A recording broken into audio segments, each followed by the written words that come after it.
Okay, so y'all, this is part 2 of Sylver and Daryl. If you didn't see that, this probably won't make sense to you. So go back and watch the other one. But for those of you who did, it continues.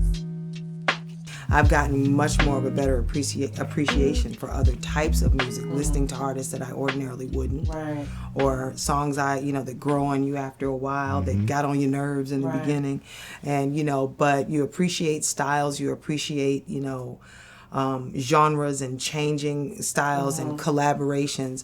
But for us, it is, part of our job as artists is to invoke emotion. Mm-hmm. That's it. That's right the main. that. How did it make you feel? What did you come away with? And some people are like, yeah, that was all right. And other people are like, oh my God, that was my favorite song. So somewhere in there is the balance. And for us, we kind of treat every song or every show like it's the last time. I don't know when I'll get to do this again, so I'm going to lay it out.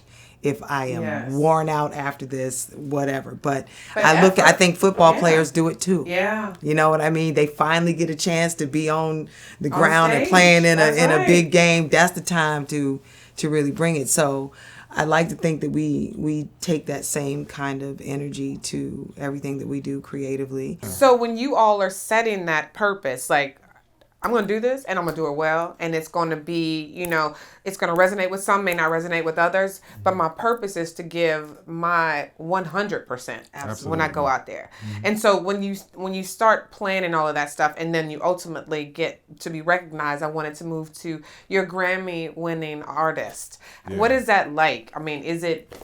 Wow.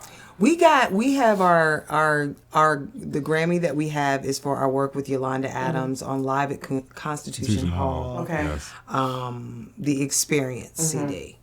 And not only was it an incredible opportunity, we knew she would get Grammys, but it was really great that she looked out and all of us were able to receive it. So it's wonderful.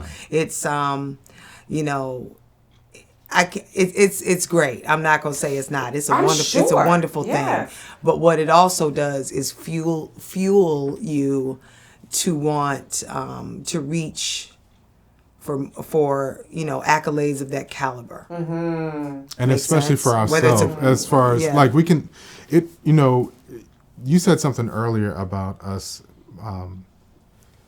Even with me being a music director for these different artists, and the people see the artist. They don't necessarily see us. Mm-hmm. Where we have been fortunate is that Yolanda has always given us credit. That's perfect. As a matter of fact, on that same album, does. Not everybody. And that's just it. A lot of the, and here's the thing, a lot of the artists that I've worked with, I've taken the time to really embody their music. Right. And really, make it sound true to the record. Mm-hmm. So they have no problem really introducing me as that person that brought it to life. Mm-hmm. So I've been fortunate where that's been the case. Mm-hmm. She's always been gracious, not just because she's my wife, but she does that with everyone. Right. She's one of those people that will call you up, a fellow artist up, and give them their just due on one of our songs or one of the, and she just does that during her performance all the time. And it's good to know that because, again, excuse me, when you are talking about artists, we only see those people.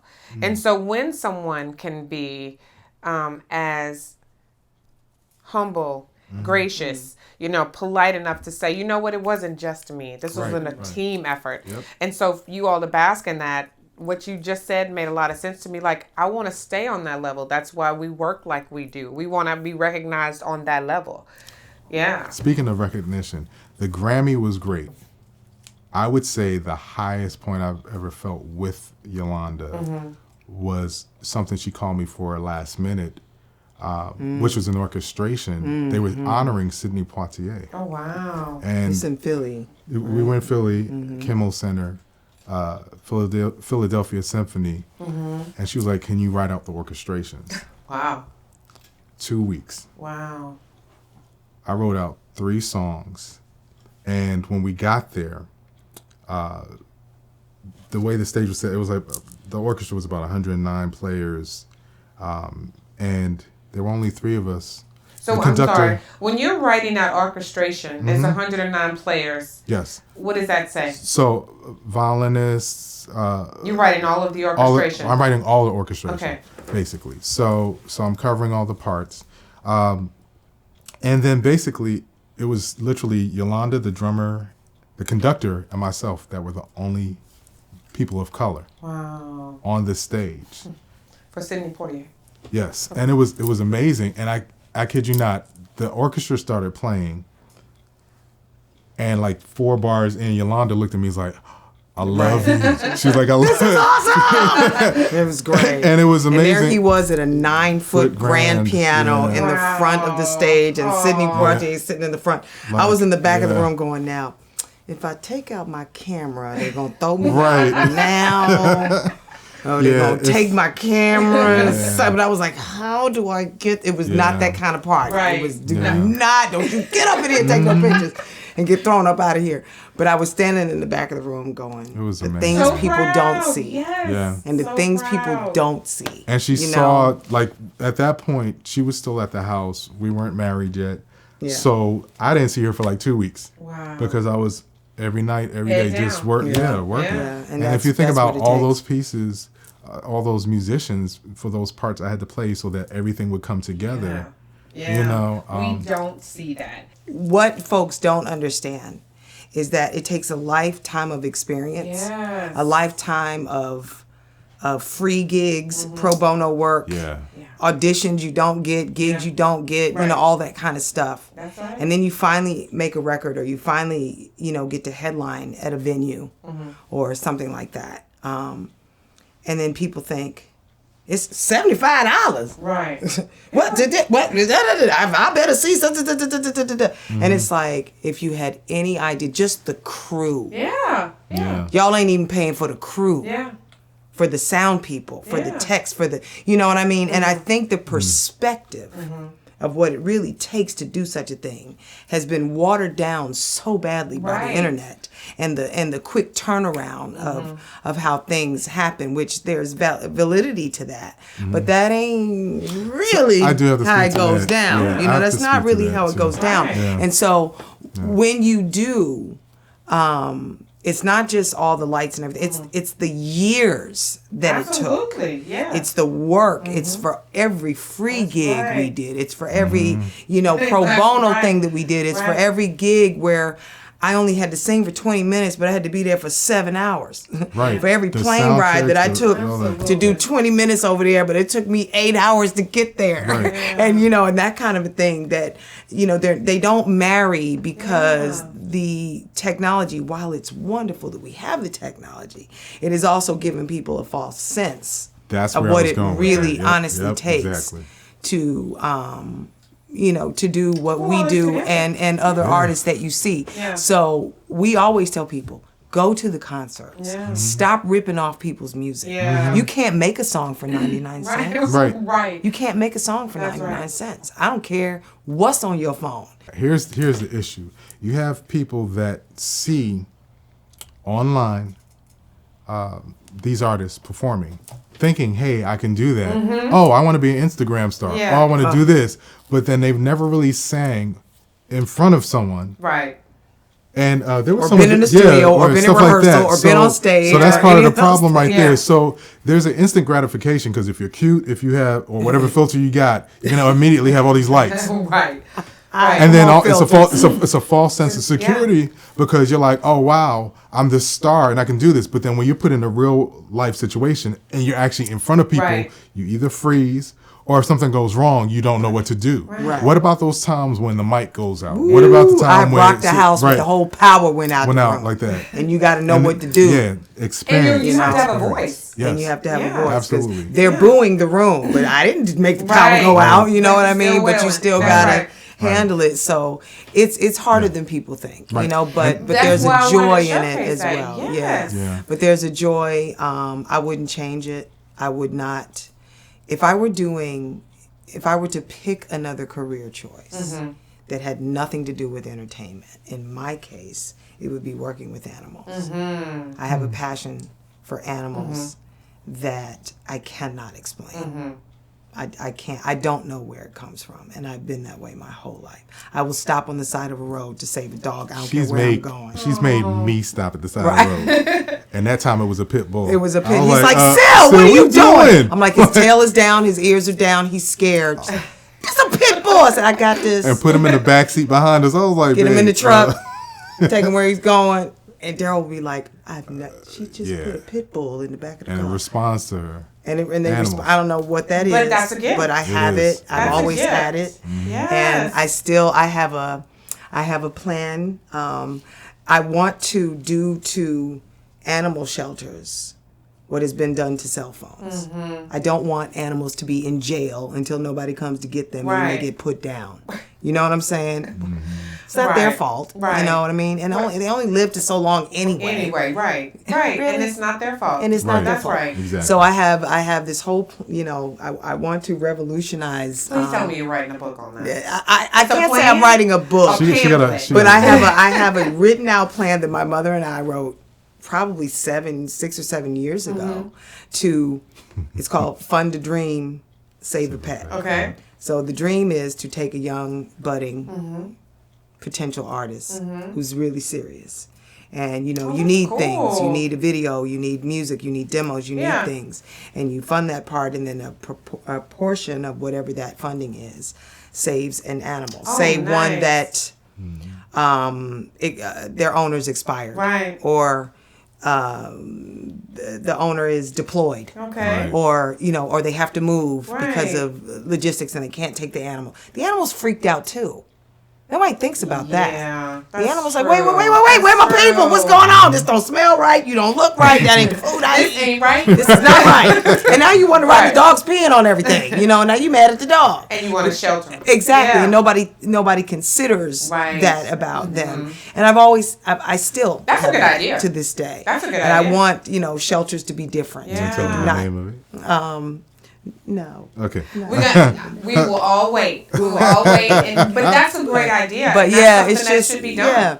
And I just want to, I hope that who is it? John Stewart, that used to be on the news, and he and his wife retired from that and took their whole house and made a ranch for animals. And I'm like, I want to do that. Yeah. With Grammys on the wall. Yeah. But I want to do the same thing, But so that's that other thing that gets me out of But see, there. that's the thing that can get you. Yes, but that's what you're aiming towards. But you have a plan. There's something that you're going to do to get you there. Yes. Right. And so let me just finish with this. So you guys have done so much. You're on the way or in the midst of doing so much, and you have a plan to save the dog world and save animals. And that's to me very upstanding, because we know and we see and we have heard of people who have abandoned, and all of this stuff needs to stop. So those are things that are valuable that need to happen. Yes. So my question to you now is, on the way to that, right now, Half Centenarianism, how are you living your best lives?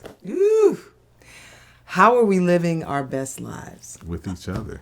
You better answer that question, bro. Listen, I don't have to speak a lot. I can just say that and mean it. And that's it. Yeah, right. No, yes, I like it.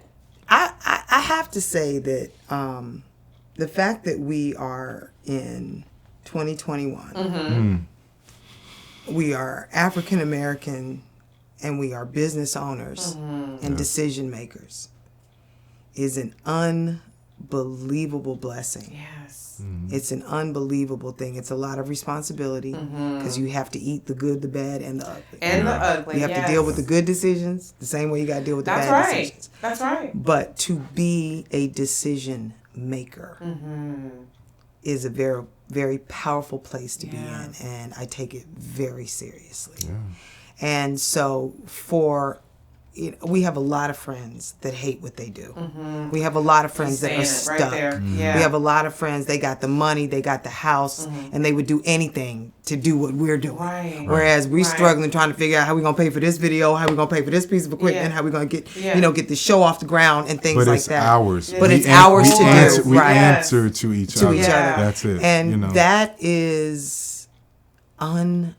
That's a great feeling. It's a great feeling, and it's a great place to be, because even though we've hit that 50 mark or whatever, I feel like I'm just getting started. I feel like my 20s and 30s and 40s were formative years. And if I'm anything like my mom and Mr. Eddie, then I got a long way to go still. You know what I mean? Happy years ahead. And happy years ahead. Years ahead. Yeah. Yes. And so I want them now, right? I don't want to wait till then, because my mother used to tell me all the time. She would say things like, don't wait to get my age and still be stupid. Yeah. Don't wait and get my age and then still be stupid. Yeah. Right? It's cute now. Right. But in 10 years, that's stupidity right there. That's not going to be cute when you're 40 or 45 or 50. She's or right so about on. that. And it's little things like that. So it's like, okay, do it now. Get in it now. Figure it out now. So I feel like because I am in a position to decide, that gives me a best life, because so many people are. I love that. That's a great statement. They're not able to do that. Yes. I'm in charge. Yes. Even the bad things, even the what were you thinking moments. You know what I'm saying? But we have each other to think of. Exactly. Right. We hammer that out. We get mad at each other sometimes.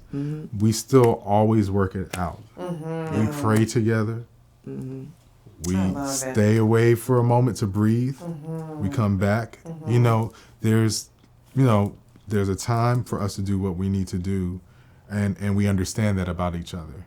And I think too, we're still discovering, what's the best part of our lives. We're still, we're not, I want to say that, I'm living my best life because I'm living. Right? And I'm breathing, and I have an opportunity to make choices and to do stuff with the voice that I have.